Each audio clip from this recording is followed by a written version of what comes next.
जहां कोल्हान जंगल से भाकपा माओवादी की ओर से प्लांट किया गया आईईडी बम बरामद किया गया है। टोंटो थाना क्षेत्र के चिड़िया बेड़ा और पाटा तोरब के बीच जंगली पहाड़ी क्षेत्र में 5 किलो का आईईडी बम लगाया गया था, जिसके जरिए सुरक्षा बलों को निशाना बनाने की साजिश रची गई थी। एंटी नक्सल सर्च ऑपरेशन के दौरान सुरक्षा बलों ने इसे बरामद किया। इसके बाद इसे विस्फोट कर डिफ्यूज कर दिया गया। तस्वीरें इस समय आपके टेलीविजन स्क्रीन पर है। न्यूज 18 बिहार झारखंड ये एक्सक्लूसिव तस्वीरें आप तक पहुंचा रहा है। ये वो रहा 5 किलो का आईईडी बम जिसे प्लांट किया गया था, लेकिन सुरक्षा बलों ने इसे ढूंढ निकाला और डिफ्यूज होने के बाद जोरदार आवाज हुई। वो आप सुन पा रहे हैं अपनी टेलीविजन स्क्रीन के जरिए।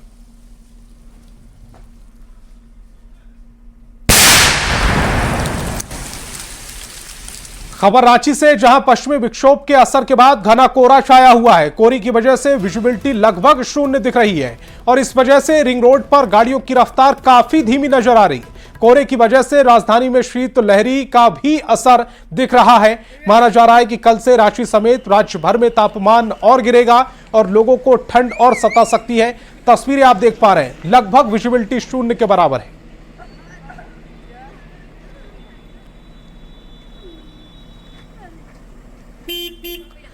और छठी झारखंड विधानसभा के विशेष सत्र का आगाज हो गया। पहले दिन प्रोटेम स्पीकर स्टीफन मरांडी ने 80 नवनिर्वाचित विधायकों को शपथ दिलाई। पहले दिन सदन के बाहर और भीतर ऐसी झलकियां देखने को मिली जो हमेशा हमेशा के लिए यादगार हो गई। क्या रहा खास, एक रिपोर्ट के जरिए देखिए। झारखंड विधानसभा के विशेष सत्र की सोमवार को शुरुआत हुई। पहले दिन का आगाज होते ही प्रोटेम स्पीकर स्टीफन मरांडी ने सभी नवनिर्वाचित विधायकों को पद एवं गोपनीयता की शपथ दिलाई। छठे झारखंड विधानसभा के पहले सत्र में सदन के बाहर और भीतर ऐसी झलकियां देखने को मिली जो हमेशा हमेशा के लिए यादगार हो गई। कोई नंगे पांव विधानसभा पहुंचा तो किसी ने चौखट पर माथा टेककर सदन में प्रवेश किया। पहले दिन सदन की कार्यवाही शुरू होते ही प्रोटेम स्पीकर स्टीफन मरांडी ने सबसे पहले झारखंड के मुख्यमंत्री हेमंत सोरेन को विधानसभा सदस्य के रूप में शपथ दिलाई। सीएम के बाद बारी बारी से हेमंत कैबिनेट के नए मंत्रियों ने शपथ ली। मंत्री राधाकृष्ण किशोर, दीपक बिरुवा, चमरा लिंडा, संजय प्रसाद यादव, रामदास सोरेन, इरफान अंसारी, हफीजुल हसन, दीपिका पांडे सिंह, योगेंद्र प्रसाद, सुदिव्य कुमार और सबसे अंत में सबसे युवा मंत्री शिल्पी नेहा तिर्की को शपथ दिलाई गई। 80 विधायकों के शपथ ग्रहण के दौरान सदन में संस्कृति की भी झलक देखने को मिली। कई सदस्यों ने झारखंड की अलग अलग भाषाओं में शपथ ली। मुख्यमंत्री हेमंत सोरेन ने हिंदी में, मंत्री दीपक ने हो भाषा में शपथ ली। विधानसभा का सदस्य निर्वाचित हुआ हूँ। मंत्री दीपिका पांडे ने अंगिका और शिक्षा मंत्री रामदास सोरेन ने संथाली भाषा में शपथ ली। पूर्व सीएम चंपाई सोरेन ने भी संथाली भाषा में शपथ ली। JKLM के इकलौते विधायक जयराम महतो ने खोरठा भाषा में बिना देखे शपथ ली। राजमहल से विधायक MT राजा ने उर्दू में, जबकि सीएम सोरेन की पत्नी और गांडे से दूसरी बार विधायक बनी कल्पना मुर्मू सोरेन ने हिंदी में शपथ ली। सदन में एक अलग तस्वीर ये दिखी कि मांडर से कांग्रेस विधायक शिल्पी नेहा तिर्की ने हाथ में संविधान की प्रति लेकर शपथ ली। मंत्रियों की शपथ के बाद सत्ता पक्ष और विपक्ष में बैठे सभी सदस्यों को शपथ दिलाई गई। बीजेपी के प्रदेश अध्यक्ष और घनवार से विधायक बाबूलाल मरांडी ने भी पहले दिन शपथ ली और कहा कि विपक्ष लोकतंत्र की रक्षा का काम करता रहेगा, हम पहरेदारी करेंगे। झारखंड विधानसभा का ये विशेष सत्र 4 दिन का है। सभी सदस्यों के शपथ के बाद अब नए अध्यक्ष का चुनाव होने वाला है। पिछली बार विधानसभा के अध्यक्ष रहे रविंद्रनाथ महतो को दोबारा स्पीकर बनना लगभग तय माना जा रहा है। रांची संवाददाता अविनाश कुमार के साथ ब्यूरो रिपोर्ट, न्यूज 18। और नाला से जेएमएम विधायक रविंद्रनाथ महतो का दोबारा स्पीकर बनना लगभग तय माना जा रहा है। झारखंड विधानसभा के अध्यक्ष का चुनाव होने जा रहा है, जिसमें रविंद्रनाथ महतो के नाम का महज औपचारिक ऐलान ही बाकी है। कैसा रहा है रविंद्रनाथ महतो का सियासी सफर, एक रिपोर्ट के जरिए समझिए। छठी झारखंड विधानसभा के विशेष सत्र के पहले दिन लगभग ये तय हो गया कि जेएमएम विधायक रविंद्रनाथ महतो ही दोबारा स्पीकर बनेंगे। विधानसभा अध्यक्ष के चुनाव के साथ ही ये तस्वीर पूरी तरह साफ हो जाएगी। सोमवार को सीएम हेमंत सोरेन ने भी साफ कर दिया कि नए सदस्यों की शपथ की प्रक्रिया पूरी हो गई है। स्पीकर के लिए सर्वसम्मति से रविंद्रनाथ महतो का नाम तय किया गया है। हाँ, उनका नाम हम लोगों ने प्रपोज किया है और उम्मीद है कि सर्वसम्मति से ये चुने जाएंगे।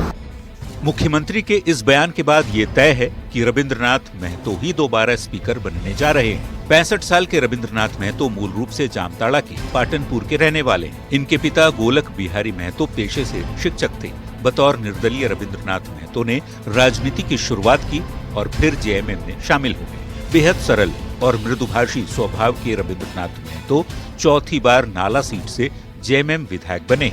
इन्होंने 2005, 2014, 2019 और 2024 में जीत का परचम लहराया। साल 2009 में मात्र एक बार सत्यानंद झा के हाथों इनकी हार हुई थी। और हमारे दल के आलाकमान आदरणीय दिसम गुरु वीर शिबू सोरेन और कार्यकारी अध्यक्ष आदरणीय हेमंत सोरेन जी और दल के नेताओं ने हमारे ऊपर विश्वास जताया है और मैं प्रयास करूंगा कि इनके विश्वास में खरा उतरने का। रविंद्रनाथ महतो की छवि बेदाग और कुशल राजनीतिज्ञ की रही है। इन्हें हिंदी, अंग्रेजी, संथाली, उड़िया, भोजपुरी, खोरठा सहित 9 भाषाओं का ज्ञान है। झारखंड विधानसभा के विधायी कार्यों को लेकर इन्होंने एक लंबी लकीर खींची। खास बात है कि झारखंड विधानसभा को पेपरलेस बनाने का श्रेय भी इन्हें ही जाता है। नए स्पीकर के रूप में रविंद्रनाथ महतो के नाम का ऐलान अब महज एक औपचारिकता भर ही है। रांची संवाददाता संजय सिन्हा और अविनाश कुमार के साथ ब्यूरो रिपोर्ट, न्यूज़ 18।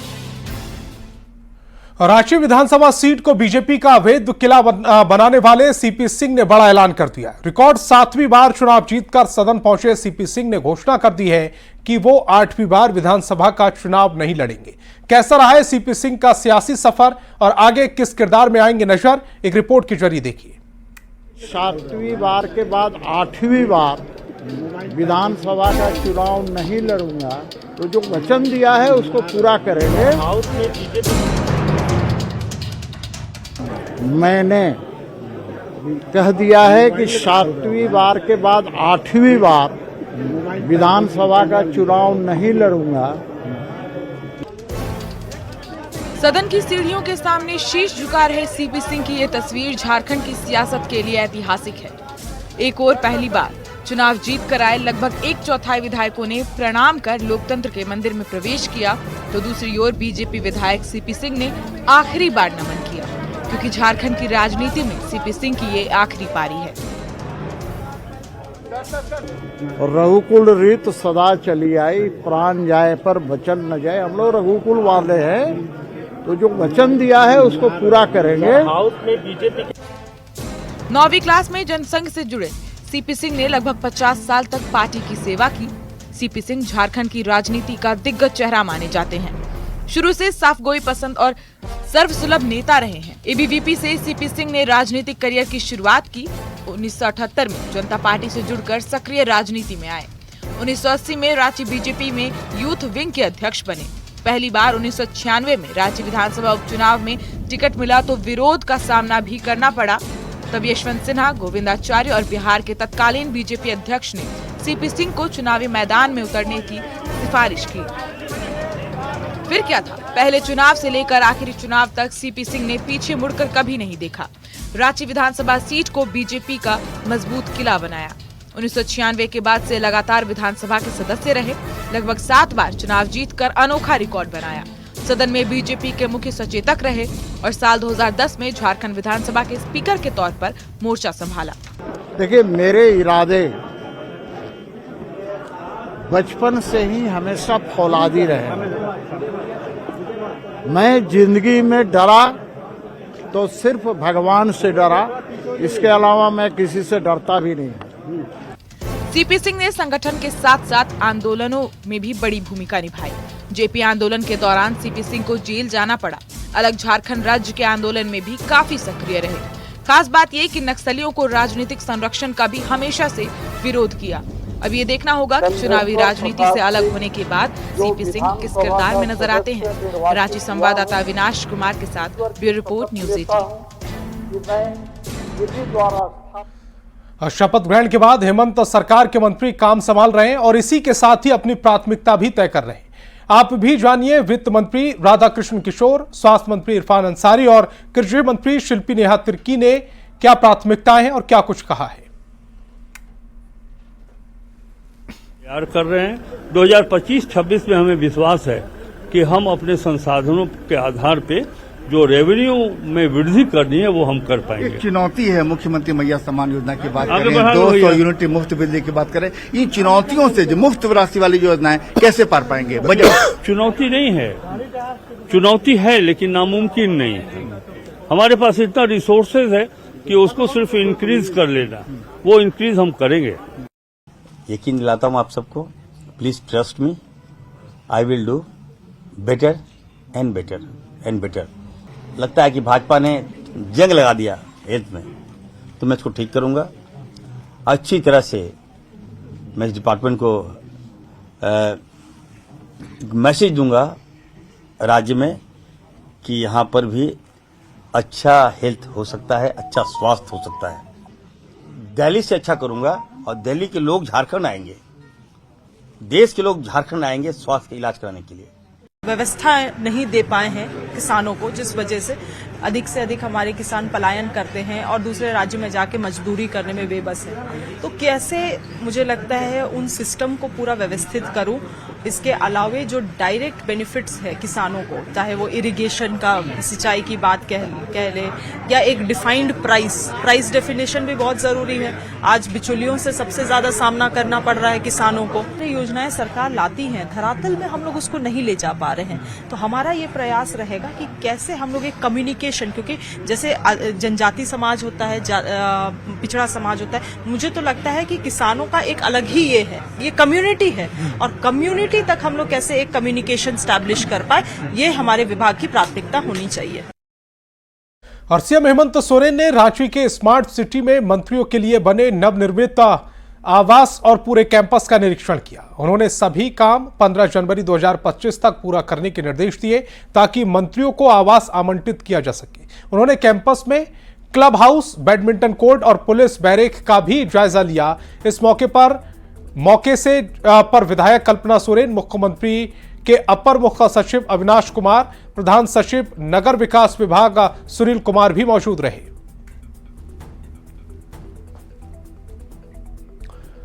और चाईबासा से बड़ी खबर मिल रही है। सड़क हादसे में 2 लोगों की मौत हो गई है। चाईबासा जमशेदपुर रोड पर यह हादसा हुआ। ट्रक में बाइक ने टक्कर मारी थी। हादसे में एक शख्स की हालत गंभीर बताई जा रही। आयता गांव के पास की यह पूरी घटना है। चाईबासा से इस वक्त की दुखद खबर बता रहे हैं। सड़क हादसे में 2 लोगों की मौत हो गई। चाईबासा जमशेदपुर रोड पर यह हादसा हुआ है। ट्रक में बाइक ने टक्कर मारी थी। हादसे में एक शख्स की हालत गंभीर बताई जा रही है। आयता गांव के पास यह हादसा हुआ है। रांची पुलिस ने बिहार के मुजफ्फरपुर से एक शातिर आरोपी को गिरफ्तार किया है। उस पर एमबीबीएस में एडमिशन दिलाने के नाम पर 18 लाख की ठगी का आरोप है। मई महीने में इसे लेकर जगन्नाथपुर थाने में मामला दर्ज कराया गया था। ठगी का आरोप निशांत उर्फ निशांत कुमार सिंह पर लगा। काफी मशक्कत के बाद आरोपी को गिरफ्तार कर लिया गया। आरोपी को रिमांड पर लेकर पुलिस पूरे नेक्सस को खंगालने में जुटी है। जगन्नाथपुर थाने में, जिसमें वादी ने आरोप लगाया था कि उससे एमबीबीएस में एडमिशन दिलाने के नाम पर लगभग 17-18 लाख रुपए की ठगी हुई है। तो उसमें हम लोग इन्वेस्टिगेट कर रहे थे और बात सच पाई गई।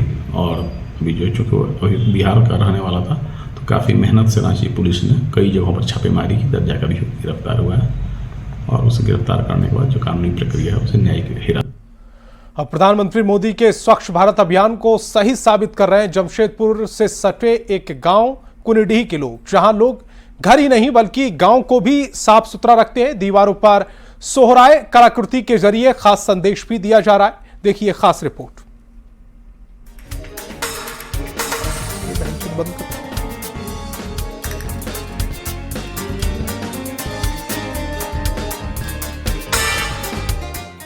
मिट्टी के बने घर, कूचियों से दीवारों पर उकेरी गई एक से बढ़कर एक सोहराय कलाकृति। हम किसी फिल्मी सेट पर नहीं हैं, बल्कि ये है जमशेदपुर से सटे उत्तरी घागीडीह पंचायत का कुनीडीह गांव, जहां लोग स्वच्छता के प्रति काफी जागरूक दिख रहे हैं। घर के साथ आंगन और गांव की सड़कें भी साफ सुथरी दिख रही हैं। खास बात ये कि सारी सफाई और सजावट महिलाओं ने ही की है, तभी तो जो भी गांव में आता है मंत्र मुग्ध हो जाता है। सबका मिलजुल के काम करते हैं, गली अच्छा रखते हैं, घरों में पेंटिंग बेटी लोग करती है, अपना घरवाली भी पेंटिंग करती है। इसी तरह से ये वाल जो होता है वो वाल हम लोग भीत बोलते हैं, तो वो हो गया सोहराय पेंटिंग है जो बड़ा बड़ा दिख रहा है, और ये छोटा छोटा दिख रहा है ये आपका सोहरा है, सोहरा पेंटिंग। तो सोहराय और सोहरा पेंटिंग बना के डिजाइन थोड़ा अच्छा लगता है। ये सोहरा पेंटिंग जनरली आपको ये में मिलेगा, उड़ीसा साइड पे मिलेगा। कुनीडीह गांव में कई पीढ़ियों से कलाकृति बनाने की परंपरा चली आ रही है। गांव के घरों पर पेड़ पौधे और जानवरों की कलाकृति बनाई जाती है, जिसके जरिए खास संदेश भी दिया जाता है। इतना ही नहीं, इस प्रयास के जरिए समृद्ध आदिवासी संस्कृति को अगली पीढ़ी तक पहुंचाने के साथ ही स्वच्छता का संदेश देने की भी कोशिश की जाती है। हम लोग देखा है कि सब घर में सोहरा पेंटिंग बनाते हैं। आप लोग भी बना? हाँ, हम लोग भी उसी को देख के हम लोग भी सीख गया। शहर में तो पक्का घर, यहाँ तो मिट्टी घर, तो हम लोग अपने से लेसते हैं, पुताई करते हैं, पेंटिंग बनाते हैं। गाँव को ही शहर, हाँ जी, गाँव को ही शहर जैसे बनाते हैं। देश के प्रधानमंत्री भी बोलते हैं कि स्वच्छता रखना चाहिए, इसलिए हम लोग पूरे गांव में बनाए हैं सोहरा पेंटिंग। जमशेदपुर शहर के लोगों को भी इन गांव के लोगों से सीख लेना चाहिए कि किस तरह अपने गांव को दुल्हन की तरह ये मिट्टी के घरों को सजाया गया है, और जो साफ सफाई के जो अभियान चल रहा है इस पर ये खड़े हो चुके हैं। न्यूज़ 18 के लिए जमशेदपुर से आशीष कुमार तिवारी। और धनबाद का सबसे प्रतिष्ठित शिक्षण संस्थान IIT ISM आज 99 साल का हो गया। इस कार्यक्रम में राज्यपाल संतोष गंगवार शामिल हुए। कार्यक्रम में IIT ISM के डायरेक्टर प्रोफेसर सुकुमार मिश्रा, डिप्टी डायरेक्टर प्रोफेसर धीरज कुमार, DC माधवी मिश्रा मौजूद रहीं। समारोह में संस्था के फैकल्टी, स्टूडेंट्स और गणमान्य लोग मौजूद रहे। राज्यपाल ने पूर्ववर्ती छात्र छात्राओं को सम्मानित किया और संस्थान को बेहतर भविष्य के लिए शुभकामनाएं दी। हम लोगों के सौभाग्य की बात है कि आज़ादी के पहले से ही अच्छे विद्यालय, अच्छी शिक्षण संस्थाएं हमारे देश में बने, उनमें से ये एक है। और देश तरक्की और प्रगति करे, इससे समझ में आता है। तो हमारी बहुत बहुत शुभकामनाएं और विश्वास के साथ इसका नाम और अच्छे ढंग से आगे बढ़े। राज्यपाल साहब आए, उनको काफ़ी करीब से देखने का मौका मिला, उनको थोड़ा बहुत समझने का मौका मिला, तो हमारे कॉलेज के लिए बहुत ही सम्मान की बात है। हाँ, हमारे यहाँ ये हर एक साल शोधकर्ताओं को सम्मानित करते हैं, तो हमारे भी रिसर्च स्कॉलर को सम्मान मिला, तो बहुत खुशी की बात है हम सब के लिए। नेटबॉल में गोड्डा ने गोल्ड मेडल जीतकर अपना परचम लहराया। रांची में आयोजित 9वीं राज्य स्तरीय नेटबॉल प्रतियोगिता में गोड्डा की बालक टीम ने गुमला को 23 और 19 शॉट से हराकर पहला स्थान पाया। नेटबॉल के फाइनल मुकाबले में गोड्डा की बालिका टीम ने भी गुमला को हराकर गोल्ड मेडल जीता है। जीत के बाद गोड्डा पहुंचने पर खिलाड़ियों का रेलवे स्टेशन पर भव्य स्वागत किया गया। प्रतियोगिता के लिए लगभग एक महीना पहले सिलेक्शन ट्रायल लिया गया। उसके बाद बच्चों को 3 सत्र में कैंप चलाया गया, सुबह शाम प्रैक्टिस कराया गया बच्चों को। और ये सब जूनियर टूर्नामेंट था जिसमें 16 साल के कम उम्र के बच्चों को ले जाना न था, तो मेहनत भी बहुत ज़्यादा करने पड़ा बच्चों लोग के पीछे, क्योंकि काफ़ी छोटे छोटे बच्चे हैं और हमारी टीम में 9 साल के बच्चे से शामिल हैं। और यहाँ एक छोटे से ब्रेक